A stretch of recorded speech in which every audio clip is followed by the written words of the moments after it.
welcome. Today I'm going to discuss something very interesting, and this first part will be consecrated to tarot cards because I'm a digital creator and I'm doing something very special involving tarot. So I would like to walk you through something which, for me, in my world, in my perception, is very. I take it for granted, but when I look out there and I see where other people are using tarot cards, I see that there is a gap. Okay, so I would like to fill in this gap and provide my knowledge, so everyone it will be beneficial for everyone. So first things first, what is a tarot deck? What is this game, and how do we use it? So a lot of people are using it to kind of self-reflect or even try to peek into the future. Now, I'm not using tarot deck tarot cards for that purpose at all. I'm using tarot as a way of self-growth, as a tool to mentally reflect. But it's true that if you open a card and you talk about what you see, it also comes from your inner perception. So, for instance, if I will pick up a violent card and I come from a violent background, what I will see is that friction. All right? And that is very important to understand. And it's also a concept that goes globally over everything you do. Everything you touch, everything you create is you.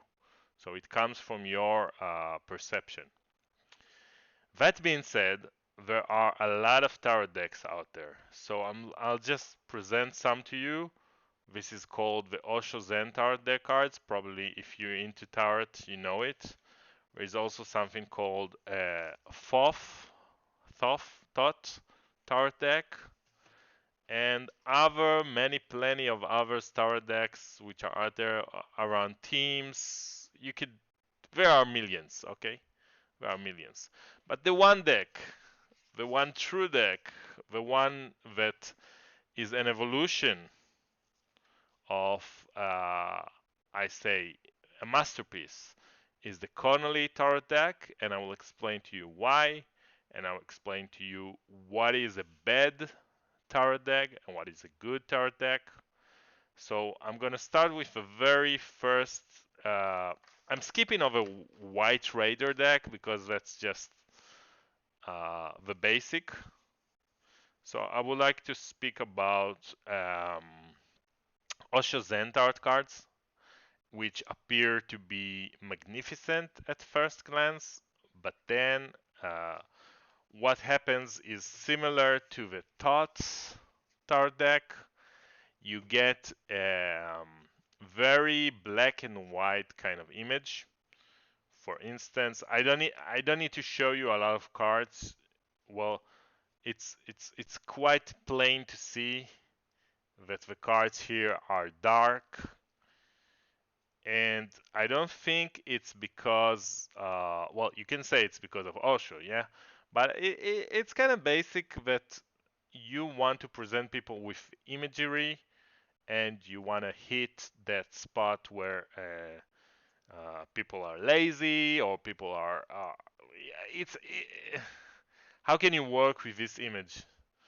Would it, when I show you a death card or an inner turmoil, and you are in an inner turmoil or you have guilt, what would it give you? Would it solve your situation? No, it would just add up. So all these black and white decks, and I can go on and on, and there are millions. Almost all decks I know are divided between beautiful imagery, beautiful scenes, and then we'll have death and strife and and conflict.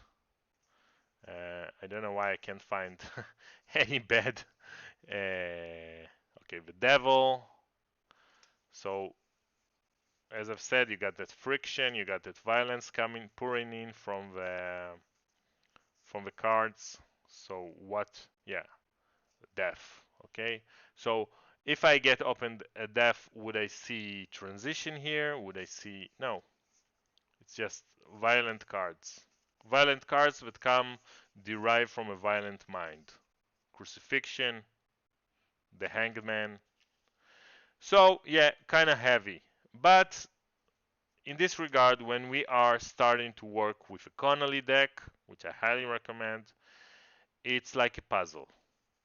And each piece is very beautifully created to reflect this inner transference. So let me get back to the sun because the sun is the key here. Can't find it, but for instance, let's take the same card that we've just seen, the hangman, and we look at it here in the connoly deck. The man is not tied, okay, and the angel shows it. So the man put himself in that position, right? So there is this reoccurring element in the deck of we choose to be a victim. You can say I am a victim of a word or my mind, whatever, but it's your choice. Okay, so this is a very important factor here. And here is the sun.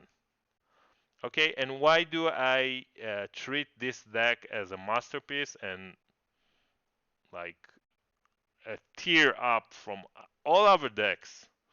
Take a close look at this card. So the sun is the source of life, and we got the cheer ups, the angels, and each one is in relation to that source. So let's start with the first one, the Ace of Swords, which has a blue dress, black curly hair. So he overcomes obstacles by destroying. That is the power of the mind, the power of the ego.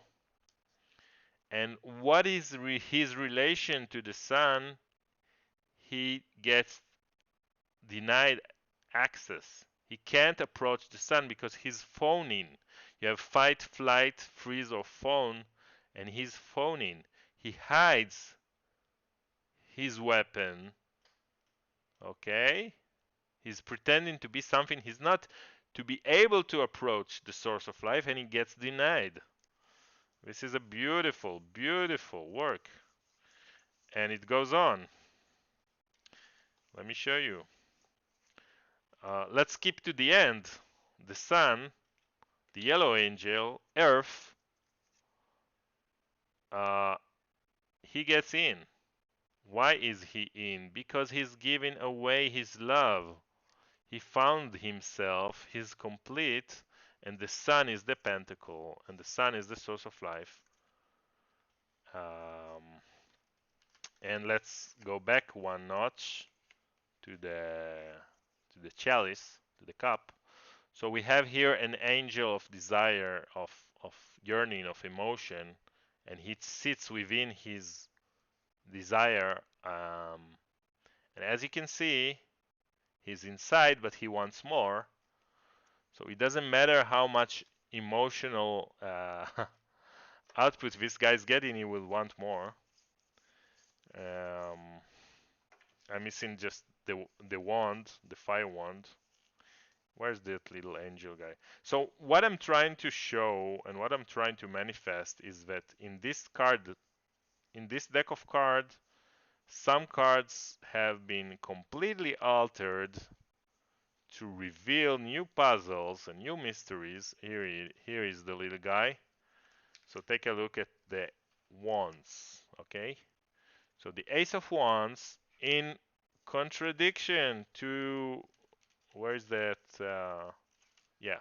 See how the mind works on obstacles, it breaks them, overcomes them, and how nature, creativity works. It grows from an obstacle. And what happens at the source? Creativity, artistry gets passive, all right?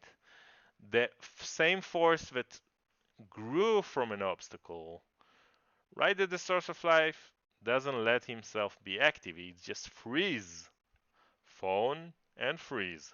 So now we have flight or fight Well, obviously fight. And what is fight? Well, you have flight and fight, but it's defense, all right? And defending against what? This is a very deep question. So you get this blue energy coming from above the Tower of Babel, Babylon Tower, and the connection into Pangaea, the word. So uniting the word. And where I'm hinting at is something which I'm bringing in my tower deck, which is the Space Tribes tower deck, which I'm building, and it's about taking the connoly deck and moving it a notch up. And I'm thinking about it, and the idea is that initially there are four tribes, and these are the four elements. And each tribe that comes from a parallel dimension represents kind of similar ideas. Um, so, guys, this has taken a lot of energy for me, and I will continue streaming and working today. But just regarding tarot, I need to to refresh up. So it's been a pleasure, and I hope I got your curiosity piqued. And if you wanna join my project, check the link down below and subscribe. And I will, in future sessions, I would go over the tarot card deck that I'm designing. But I really had to give out to the world a session regarding the connoly tarot deck because it's something that I haven't found, and I kind of realized it should be covered. So that's my recommendation, and I will catch you guys later on. Love you all. Bye.